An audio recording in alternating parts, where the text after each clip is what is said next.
Hello, all you wonderful Courage, Confidence, and Connections podcast fans. Thanks for joining me again. And I have a wonderful guest and a friend that I've known for some time, Ginny Schider. Welcome, Ginny. Hello, hello. It's good to be here. It's great to have you here. Been 7 years, by the way. 7? Has it really? Well, it'll be 7 in June. Fantastic. Oh my goodness. Yeah, How time yeah, has flown, right? totally. Oh my goodness. Well, as you know, the podcast is called Courage, Confidence, and Connections, but I like people to tell our audience some of your story. And I know you guys have been through a lot, and I know you've had to really pull up a lot of courage in your life in some different circumstances. But tell our audience a little bit about your life right now, and then you can go back and talk about how you got where you are. Okay, so kind of go backwards. Oh, well, you Um, can do whatever you want. You start in the back and come forward. well, my husband and I lived, well, let's see, just to make it flow, we met in Long Island when I was 16 years old. Oh, And when I was, I think, 17 or 18, we decided to pack up our car. We had $300 and our record albums or whatever, and we took off to Portland, Oregon, and we moved there, and we settled in, and we got married, and we had two young boys, and then we did great. We had lived in a beautiful community with good schools and a lake, and it was great. And then it got really crowded, and the weather, the rain got to us. So 7 years ago, we decided that we would put on our big girl courage pants and move to Redmond, Oregon, which was frankly a lot scarier than it was to move 3,000 miles away when we were young. So here yeah. we are.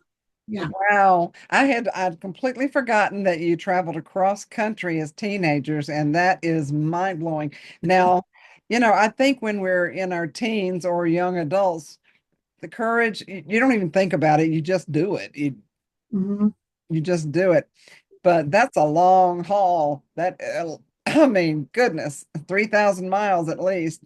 Yeah, it was. It was, yeah, it was like the farthest on the Long Island you could get to Portland. So, but we also didn't really know at the time that we were going to stay in Portland. We kind of thought it was going to be a winter thing, Oh, but we just never went back except for to visit. So, oh, but that's right. And you guys have been together for how many years now? well, we've been married for 45 years and we have been together for 50. Well, congratulations. Crazy, isn't it? That is crazy. Oh my goodness. And I'm Doesn't feel like it's possible, but yeah. Well, how did you pick Redmond from, I mean, you were in Portland. How did you pick Redmond? I'd never heard of it. I knew when I came from North Carolina, I'd heard of Portland and I think Bandon from a past relationship. But Redmond was like, what's a Redmond? Well, how did you pick Redmond? well, yeah, that's a great question. So we used to go to Sun River a lot with the kids, and every time we went back to Portland, we got a little bit sad, and we talked about every time we did it, we would say someday we're going to have a place in Central Oregon, someday, and then about 8 years ago, we were in Sun River, just the two of us, and we got a call that our best friend had dropped dead, and we were devastated. He was like family. He was from Long Island. I mean, he was he was more my brother than my brother. And so it shook us. And we were driving home. And I said, gosh, babe, I still hope someday, we'll be able to get a house in Central Oregon. And he said, what if there's no someday? And I was like, okay. So we started talking about it. And we had gone through just a bunch of really crummy things. And we felt, we were being led to make a change. And we started thinking sisters because we really didn't want to do Ben because it was so much like Oswego. We thought it would be, as far as traffic and stuff, we kind of wanted a little quieter. And I happened to just, it was such a fateful thing. I happened to reach out or bump into a title rep I knew who had been in the valley and was over here. she invited us to lunch. We were talking about, gosh, we're not sure. Sisters is beautiful, but it's so sleepy, and we're not that sleepy. And Bend is a little frenetic. And she's like, what about Redmond? And we were like, Redmond? What are you talking about, Redmond? We've driven by Redmond for 35 years, but really? She goes, no, it's like a fabulous community, and it's growing, and it's, smaller and quieter and friendly, and, real community feel. So if it weren't for that lunch, I probably wouldn't be in Redmond. I mean, it was completely meant to be. So that's what led us to Redmond. Yeah, I got led here, but it was a different story, different time. Yeah. And and I really had never heard of this whole area. I was it was all foreign territory to me. Was Mhm. there a bit of a culture shock for you when you moved from the west all the way from east to the west? Did you encounter as teenagers? You might have been more easily adjusted. Yeah. Yeah. I think we were just so young. I mean, I couldn't even go out for a cocktail. I had worked in Manhattan for 2 years and was legal in New York for a year or whatever. But we could live 3,000 miles away and have jobs and support ourselves. But I couldn't go out for a cocktail. So that we were just so young, and we didn't judge, and we didn't put it this way. We felt more of a cultural shift coming from like Oswego to Redmond, harsh probably due to our maturity, shall we say. but um but I think it's true. Long Island was we grew up in the country. My pony was my horse when I was a kid. I mean it was my car. Like we literally I ponied everywhere bareback. Really? And yeah, oh yeah, for friends, like my girlfriends and I, if we spent the night at each other's homes, we got there on our horses, and our horses spent the night too. And we just lived in a fabulous area where literally it was 2 acre zoning. And there was no, it wasn't a litigious society. So we rode all over. We would ride in the bay. We would swim our horses in the bay, and there were jumps in the park, and we jumped. I mean, it was just so fun. So from Oh. that to Lake Oswego, honestly, was, sort of similar in the sense that both very beautiful, green, quiet at the time. Um, so yeah, but from the valley to here was different, people wise, weather wise, the whole thing. Yeah, and speaking of ponies, I love that story. I think that's fantastic. That was your mode of transportation. Mhm. Well, you're a horsewoman at heart, and that's been a big part of your past. Now, tell us a little bit about that. I know you experienced a fairly significant accident through all that, but your love of horses hasn't changed. So give us a little horse story. Okay, so I, as I said, I rode all over Long Island bareback with my girlfriends. Um, and then we moved to Portland, and I still had the urge.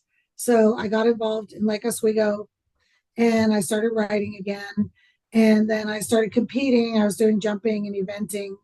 And then I realized that there was no magazine for horse people that did hunters and jumpers and dressage and eventing. So I decided I would create a magazine, and I went to a publisher who had a Western magazine called The Lariat, and I approached her, and she was like, "Yeah, you're right. We need an English version." So I was the editor, I was the creator, she was the publisher. I did all the ad sales, I did all the writing.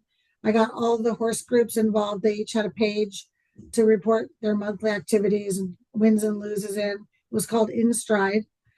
And I traveled around with my husband and my then baby, and went to a bunch of horse shows and reported and interviewed big stars in the horse world. And it was really fun. And then after 8 years, I decided to move on, largely because of the publisher was really an incredibly difficult person.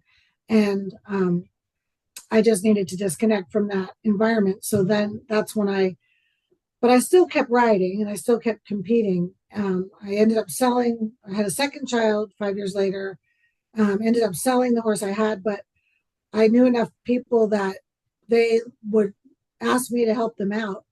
Like if they went on vacation or whatever, um, would I do them a favor and ride their horse? So I was lucky enough to have over the years some incredibly talented and wonderful horses that I rode as favors. And then, like you said, I did have a bad accident. It was my fault. I ended up shattering my heel. It's a boring story, but anyway, it was like 6 surgeries later, permanent nerve damage, pretty much on crutches for 7 years. Um, and but my heart just couldn't let it go. I finally, after a few years after my last surgery, right around COVID was over with, I asked my husband, I'm like, my brain is telling me not to ride, but my heart is telling me I can't not ride. And he said, follow your heart. And so it makes me emotional because he has been a trooper. I mean, it's not really fun having a wife on crutches for 7 years. And the fact that he would support me so vehemently. And he literally goes to ride with me because we have a rule now, I don't ride alone. And a lot of times the barn is empty. And that's what happened when I did have my accident. I was alone. So we have a rule, and he's a trooper. He just goes out and takes the dog for a walk, and I have a good ride. And I'm super grateful that he supports it because, there is risk around it, but it's just part of my heart. That I love that. I because you true horse lovers, and I haven't been as avid as you have because I've owned horses, but when I got thrown, it's like I just wanted to get back on. I Yep. didn't lose trust in the horse or myself. And when you really, really enjoy and have a passion like that, you don't Mm-hmm. give it up. You just find a way to work with it. Work around it. Yeah. And I was super lucky because I couldn't get back up Mhm. for all that time, those 7 years or whatever. I had some real fear about getting on, not riding, but my accident happened as I was mounting. So I had to work through that. And I was able, through our vet, uh, introduced me to a gal here who is a trainer. And when I met her, she had heard the story because I sent her an email, and she just got it and she just dealt with it, and she had the perfect horse. And, we just took it slow. And after about 3 weeks, I was just off and going again. So, but I've, I needed that nurturing for a minute. I really did, because it was a pretty big mental trip after all that time. well, yeah, and you overcame an obstacle. And so, in light of the name of our podcast, it took a lot of courage for you to get back on a horse. You had the passion, but once you got on there, that built your confidence up in yourself and your trust in you and the horse. And Mm-hmm. and It was a big deal. mhm, Yeah. absolutely. And I understand that. I really, really do. My accident was a little different. Thank God I didn't break anything, and that's a miracle. Yeah. Yeah. In Lucky you. itself, oh yeah, landing on my butt. I had the padding. I yeah, but my horse pulled. Better than your heel. Yeah, my horse pulled a high silver at full speed. So Oh, yeah, she showed me who was boss. And they, mm, but yeah, that is really a wonderful story of you having the courage to just follow your heart and your passion. And yeah. And just like I said, having my husband's support was really huge because uh, I needed it, because I was, the courage, brave self of me wanted to, but the sensible self of me was not sure it was such a good idea. So that was a little bit of a challenge, and him saying, of course you need to do this, of course you do, then that just boosted my courage. I needed that. yeah, and that's just is awesome. It really is. And you had the support. Now, you're not just a horse lover. Before we get into a little bit about what you're doing now and how you got there, you have a passion for dogs. And as I recall, you've had a few wild ones in your life.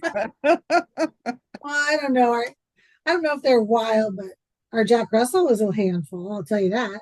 They are. uh, our first son was a yellow Labrador who, actually, his father won Madison Square Garden. So he was a prize and a treasure. and we actually bred him several times. He would swim to the deep bottom of the deep end of the swimming pool, and he's kind of a legend. People still talk about him. He was just, we never got another lab because we couldn't. I know it's silly because they're all great, but we just couldn't. There goes Beans. Um, we couldn't do it. So then we moved from him to the Jack Russell. It's quite different, but horse people do Jack Russells. Um, and then after that, we went to a French Brittany, which she was wild. She was wild, but she was a good girl, but she's a bird dog. And so she Mm. wasn't the best listener. And then after she passed, we ended up with our first mutt, and she's amazing. She's like, Yeah. except for she barks, she's perfect, perfect little gift. So we're grateful that we got her. We Oh, didn't want to be at all. We wanted to do a rescue, but it was during COVID uh, and there was nothing to be had. So through a friend of a friend, there were these puppies that we were just going to go look at. Well, that lasted 3 minutes. So, but we're glad. She's a really good. yeah, I met your previous dog and she was a love. She was a love. She And was. this one, Beans, is a trip. I mean, she's a love too, but she's like energy times a million, just woo. She's pretty enthusiastic, shall we say? She I know, and I love for the animals is my heart too, and of course Kitty, and he's actually being quiet today. No, But he's on his best behavior for he, us. Oh, he there goes Beans. she, There she is. oh my goodness. Well, I would say her name and she's got to make her appearance, of She course. hears her dad coming in. That's what it is. That's so cute. That's so cute. Yeah, so let's talk about what you do now and give our audience a taste of you professionally because you've got a great personality and I'm sure that's why Oh, we're thanks. such good friends. So let's talk about your business, what you do, and maybe even a little bit of how did you wind up in this industry? So after I was done with the horse magazine, I decided to pursue something that I wanted to do for a long time, which was to get my real estate license.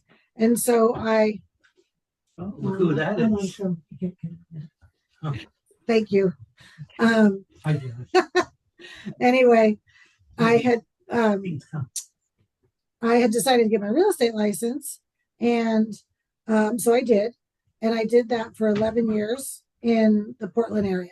Okay. Um, and then after a while, it got to where I needed a change, and I was getting kind of bored, and I don't know, just there were some things that just weren't great. So Yeah. I loved it for a long time. I like to learn, and I just was like, okay, I want to learn more. So I started helping out a friend of mine who had a um, real estate loan company. I started helping her part time, and I realized that I actually really loved the whole number thing and learning all the different guidelines and stuff. So I made the move over to being a mortgage loan officer, which was now it's been actually 25 years. So, Wow. but the courage part about all that is really one thing, and that well, it's a couple things, but one is moving from Portland to here and having to start all over, building all those relationships and um, basically starting from scratch, you know, was a big, giant challenge, and pretty much continues to be. But I've had some good coaches, starting with you, and then I've moved throughout my Guild Elevate coaching and Mm. some others. And um, yeah, it's something I just love, and it does take a lot of courage because you are really people think that I do loans all day. I really don't. I do sales all day. I sell money pretty much all day. Um, Mm. and you don't do that without building relationships. So I'm just basically a loan officer, but more so a relationship builder. Well, and that comes naturally. And really, it is true that I think the assumptions for a lot of businesses that in industries is that you just sell a house or you just sign a loan or you do this. Really, how many professions are the bottom line, it's about relationships because we've got to have solid relationships and connections to succeed in life in in anything. I don't care what we're doing. Yep.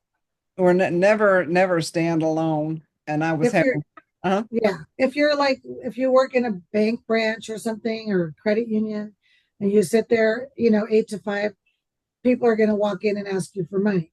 That's a different that's a whole different animal than what I do. It works for some people. It's just not what I wanted to do. But yeah.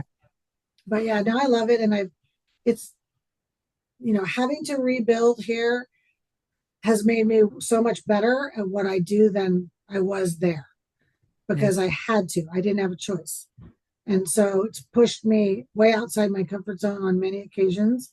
Mhm. And I've had way more success than I had so let's see, 18 years in the Valley. I've had way more success in the 6.5 years here because of the coaching and because, frankly, the necessity. You Mhm. know, I had to. Yeah, and this, what is it? There's a saying called necessity is the mother of invention or something Mhm. like Yeah, that. it's a mother of hard work. I know. It's so true. Let's give a little. Now you've got two sons. I understand there's a little bit of another announcement, I think, coming in June. Your family's growing with one of your sons. June is going to bring us our first baby girl. And our whole family, my sisters all had boys. Our second son, Halsey, who's the father of this baby, was supposed to be the princess, but he came out the prince. And so now, after much challenge and a lot of money, we are going to be blessed with our little miracle baby girl. So we are out of control excited. So, and They'll they live near us. They live like a mile away. They were in Texas. They moved here 2 years ago to Bend, and they bought a house here in Redmond, about a mile from us, a year ago. So, Well, that is exciting. That's, a first grandbaby and all. It's, yeah, and the gender reveal was pretty epic. I can't remember if I told you, but Halsey being a helicopter broker and pilot, he had a helicopter gender reveal, which was one of the best days of our lives. It was epic. It was the coolest thing. Big old helicopter flew over a whole bunch of us in a field, and then out came the pink smoke, and so oh my gosh. I hope I really cool. had a nice video for Oh yeah, I can't believe you haven't seen it. I haven't. I Well, I'll haven't. send it to you. It's pretty cool. That sounds fantastic. Yeah, and he for some reason he wanted a girl too, so that was the double blessing. So Yeah, that's great. yeah, So this is the first first biological grandchild. that is great. And I know you had two weddings. Was it last year or the year before?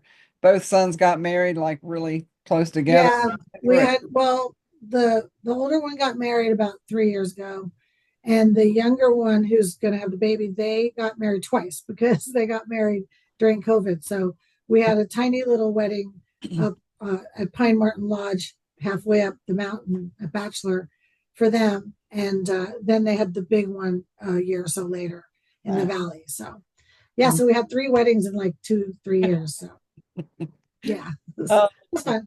and now you'll have fun with the grandbaby, I'm sure. Yep, That can't wait. Can't wait. that is fantastic. Matter of fact, you're the second person I've had on the podcast that's expecting a grandbaby in June. Oh, really? Oh yeah, yeah. So It's going to be a busy month because we have Halsey's birthday is June 1. Our other son, Lee, and his wife both have the same birthday, June 18th. I'm June 19th, and this one's due June 21.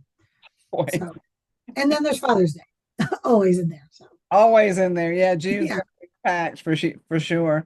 yep. So, what other wisdom or encouragement or advice would you like to give our listeners and tell them anything that you want to that you would feel from your heart about following your passion, your I courage? would say, yeah, I think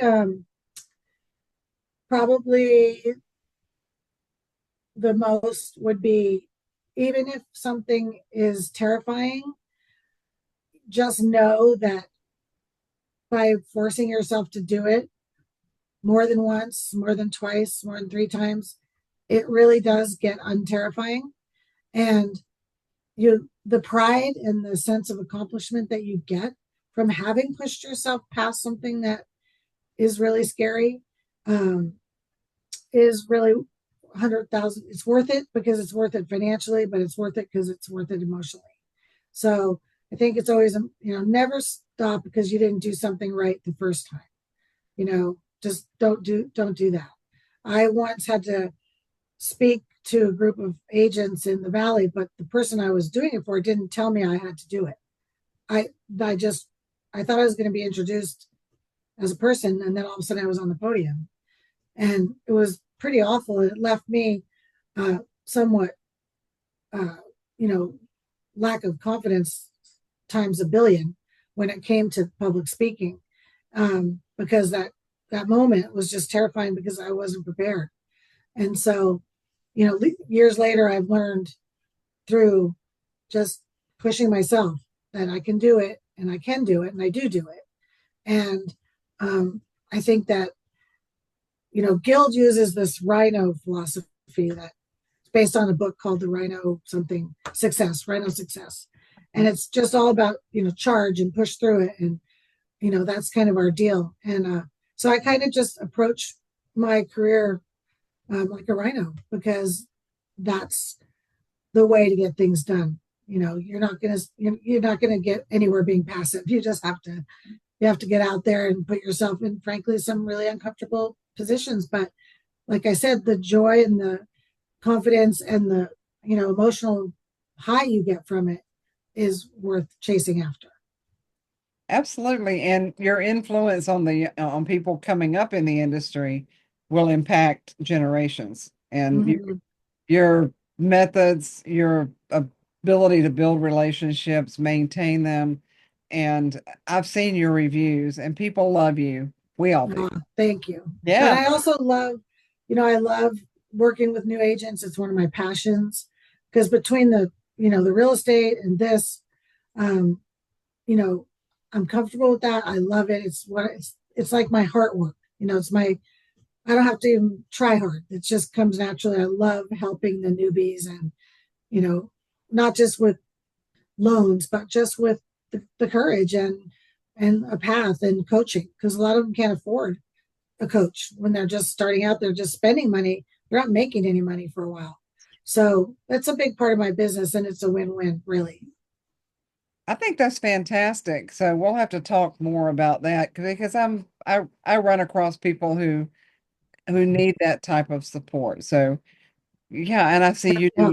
you do the occasional class or lunch and learn, that type of thing, which is fantastic. Mm-hmm. Yeah. Yeah. And so when we get off camera, I've got some ideas that we'll kind of put in let The hopper. make everybody wonder a Okay. little bit. In the idea hopper. Yeah, but this has been fantastic, and hearing your stories, the ones I have heard before and the ones I haven't, and then of course seeing your husband and Beans on camera, that's on us, and we're not editing that out. Just so Good. Just real life here. oh, real life. I know when you work at home, it's real life. Things happen. I know. Thank you, though. I appreciate your including me in your adventure. Well, you're quite welcome. It's been a really fun adventure, and it's just getting more so. So, to all of our Courage, Confidence, Connections podcast fans, thank you for joining us. Again, my awesome guest, Ginny Schider, and we'll have Thank her you. information at the end of the video. She'll be on YouTube and website and on some social media posts. Look for the recording, listen, and pass it on. But thank you again, Ginny, and Thank you. You're welcome. we'll see Take you care. next time, everybody.